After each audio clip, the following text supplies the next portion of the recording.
ಕಳೆದ 2 ದಿನಗಳಿಂದ ಬೆಳಗಾವಿ ಪ್ರವಾಸ ಮಾಡ್ತಾರೆ. ಬೆಂಗಳೂರಿನಲ್ಲಿ ನಾನು ಬೆಂಗಳೂರು ಮಿನಿಸ್ಟರ್ ಆಗಿದ್ದಾಗ ಎಲ್ಲ ಶಾಸಕರನ್ನೆಲ್ಲ ಕರೆಸಿದ್ದೆ. ಬಿಜೆಪಿ, ಜನತಾದಳ, ಕಾಂಗ್ರೆಸ್ ಪಾರ್ಟಿ ಎಲ್ಲ ಶಾಸಕರನ್ನೆಲ್ಲ ಕರೆಸಿದ್ದೆ. ಕರೆಸಿ ಬೀದಿ ವ್ಯಾಪಾರಿಗಳ ಬಗ್ಗೆ ಚರ್ಚೆ ಮಾಡಿದ್ದು. ಎಲ್ಲರ ಅಭಿಪ್ರಾಯ ಒಗ್ಗಟ್ಟಿನಿಂದ ಬೀದಿ ವ್ಯಾಪಾರಿಗಳನ್ನೆಲ್ಲ ಎಲ್ಲೆಲ್ಲಿ ಟ್ರಾಫಿಕ್ಗೆ ತೊಂದರೆ ಆಗ್ತಾ ಇದೆ ಅವ್ರನ್ನೆಲ್ಲ ತೆರವುಗೊಳಿಸಬೇಕು ಅನ್ನೋದು ಎಲ್ಲ ಒಟ್ಟ ಅಭಿಪ್ರಾಯ ಆಗಿತ್ತು. 3 ಪಕ್ಷದವ್ರದ್ದು ಅಭಿಪ್ರಾಯ ಆಗಿತ್ತು. ಆ ಪ್ರಕಾರ ಕೆಲಸ ನಡೀತಾ ಇದೆ. ಆದರೆ ಅವರಿಗೆ ಸೈಡಲ್ಲಿ ಹಾಕೊಳ್ಳಿ ಅಂತ ಹೇಳಿದ್ದೀವಿ. ಆಮೇಲೆ ಸುಮಾರು 60,000 ಜನ ನಾವೊಂದು ಸರ್ವೆ ಮಾಡಿಸಿದ್ದೆ. ಅವ್ರಿಗೆಲ್ಲ ಗುರುತಿನ ಚೀಟಿ ಕೊಡಬೇಕು ಅಂತೇಳಿ ಕೆಲವರೆಲ್ಲ ಸರ್ವೆ ಮಾಡಿಸಿಟ್ಟಿದ್ದೇವೆ. ಒಂದು 30,000 ಜನ ತಳ್ಳು ಗಾಡಿಗೆ ವಿವಿಧ ರೀತಿ ವಾಹನಕ್ಕೆಲ್ಲ ಅರ್ಜಿ ಹಾಕೊಂಡಿದ್ದಾರೆ. ಅದು ಕೂಡ ಈಗ ಟೆಂಡರ್ ಕರೆದು ಅವ್ರಿಗೆಲ್ಲ ನಾವು ತ್ರಿಚಕ್ರ ವಾಹನಗಳನ್ನು ಕೊಡ್ಲಿಕ್ಕೆ ಆಲ್ರೆಡಿ ಎಲ್ಲ ವಾಹನಗಳನ್ನೆಲ್ಲ ತರಿಸೋದು ನೋಡಿದ್ದೇನೆ. ಸೊ ಅದು ಕೃಷ್ಣ ಬೈರೇಗೌಡರು ಮಾಡ್ತಾರೆ, ಹೇಳಿದ್ದೀನಿ ನಾನು. ಆದಷ್ಟು ಜಲ್ದಿ ಅವ್ರಿಗೆಲ್ಲ ವಾಹನ ಕೊಡಿರ್ತಾನೆ. ನಾವೇನು ನಿಗದಿ ಮಾಡ್ತೀವಿ ರೋಡ್ಗಳು ಅಲ್ಲ ಅವ್ರು ಇಟ್ಕೊಳ್ಳಿ. ಅವ್ರಿಗೇನು ನಾವೇನು ಯಾರಿಗೂ ಹೊಟ್ಟೆ ತೊಂದರೆ ಮಾಡಬೇಕು ಅಂತಿಲ್ಲ. ಬೀದಿ ವ್ಯಾಪಾರಿಗಳು ಇರಬೇಕು. ಆದರೆ ಹಂಗಂತ ಮೇನ್ ರೋಡಲ್ಲಿ ಹಾಕೊಂಡು ಕವರ್ ಹಾಕೊಂಡು ಮಾಡೋಕ್ಕೆಲ್ಲ ಆಗಲ್ಲ. ಯಾಕೆಂದೆಲ್ಲ ಸುಪ್ರೀಂ ಕೋರ್ಟಲ್ಲಿ ಕ್ಲಿಯರ್ ಆಗಿ ನಮಗೆ ಡೈರೆಕ್ಷನ್ಸ್ ಇದೆ.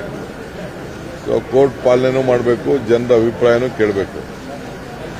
ಸೊ ಅದಕ್ಕೆ ನಾವು ಈ ತೀರ್ಮಾನ ಮಾಡ್ತಾ ಇದ್ವಿ. ಮುಂದಕ್ಕೆಲ್ಲ ಸ್ವಲ್ಪ ಕೆಲವರಿಗೆ ಕಠಿಣವಾದಂಥ ತೀರ್ಮಾನ ಆಗ್ತದೆ. ಒಂದು ನಿಮಿಷ, ನಾನು ಮಾತಾಡ್ತಾ ಇರೋದು, ನೀವು ಮಾತಾಡ್ತಾ ಇರೋದು ನೀವು ಮಾತಾಡ್ಕೊಳ್ಳಿ. ನಾನು ನಿಮಗೆಲ್ಲ ಉತ್ತರ ಕೊಡಲ್ಲ. ನಾನು ಹೇಳಿದ್ದೆಲ್ಲ ಹೇಳಿದ ಮೇಲೆ ಆಮೇಲೆ ನಿಂತಿದ್ದೆ.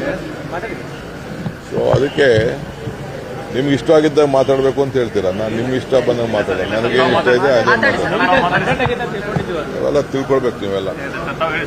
ನಾನೆಲ್ಲೂ ಮೀಡಿಯಾಗೆ ಅಡ್ರೆಸ್ಸೇ ಮಾಡ್ತಿಲ್ಲ. ಇಲ್ಲಿ ಏನೋ ನಿಮ್ಗೆ ಗೌರವ ಕೊಟ್ಬಿಟ್ಟು ನಾನು ನಾಳೆ ಫ್ರೆಂಡ್ಸ್ ಅಂತ ಬಂದಿದ್ದೀನಿ. ಸೊ ಈ ಬೀದಿ ವ್ಯಾಪಾರದ್ದು ಈ ರೀತಿ ತೀರ್ಮಾನ ಮಾಡಿದ್ದೇವೆ.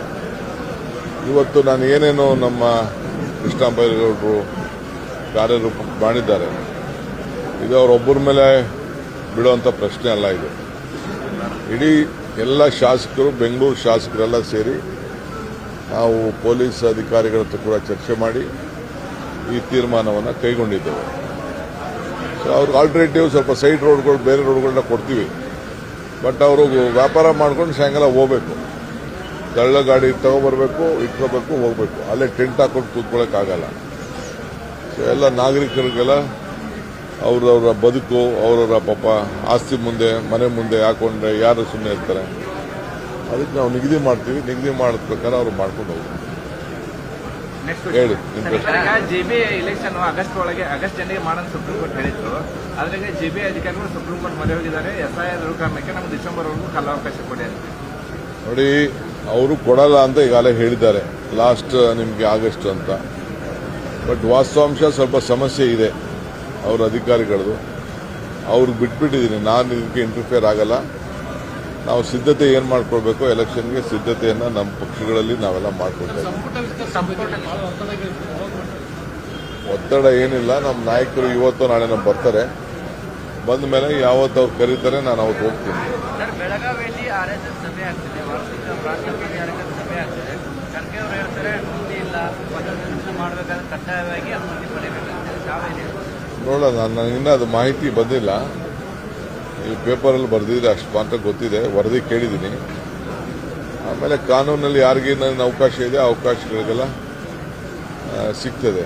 ಕಾನೂನಲ್ಲಿ ಅವಕಾಶ ಇಲ್ಲ ಅಂದ್ರೆ ಅವಕಾಶ ಸಿಗುದಿಲ್ಲ. ಒಬ್ಬೊಬ್ಬರಿಗೆ ಒಂದೊಂದು ಮಾಡೋದಲ್ಲ. ಉತ್ತರ ಕನ್ನಡದ ಬಹಳ ಶಾಸಕರು ತಮ್ಮನ್ನು ಭೇಟಿಯಾಗಿದ್ದರು. ಮೋಡ ಬಿತ್ತನೆ ಬಗ್ಗೆ ಬಹಳ ಡಿಮ್ಯಾಂಡ್ ಇದೆ. ನಾನು ನಮ್ಮ ಲೀಗಲ್ ಅಧಿಕಾರಿಗಳು ಮತ್ತು ನಮ್ಮ ಫೈನಾನ್ಸ್ ಡಿಪಾರ್ಟ್ಮೆಂಟ್ ಅವ್ರನ್ನೆಲ್ಲ ಮಾತಾಡಬೇಕು. ಶಾಸಕರೆಲ್ಲ ಬಹಳ ಒತ್ತಾಯ ಮಾಡಿ ಹೇಳಿದ್ದಾರೆ.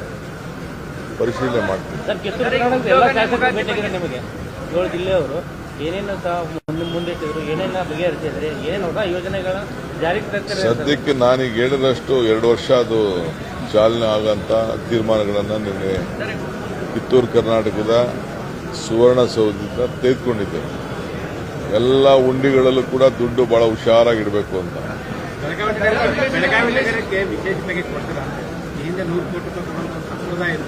ಈಗ ಬಂದಿದ್ದೀನಿ ನೋಡೋಣ. ಎಚ್ ಡಿ ಕುಮಾರಸ್ವಾಮಿ ಅವರು ಚೀಫ್ ಮಿನಿಸ್ಟರ್ ಇದ್ದಾಗ ಬೆಳಗಾವಿ ಅಧಿವೇಶನ ಮಾಡಿದ್ರು. ಯಡಿಯೂರಪ್ಪನವರು ಸುವರ್ಣಸೌಧ ಕಟ್ಟಿದ್ರು. ನೀವು ಸರ್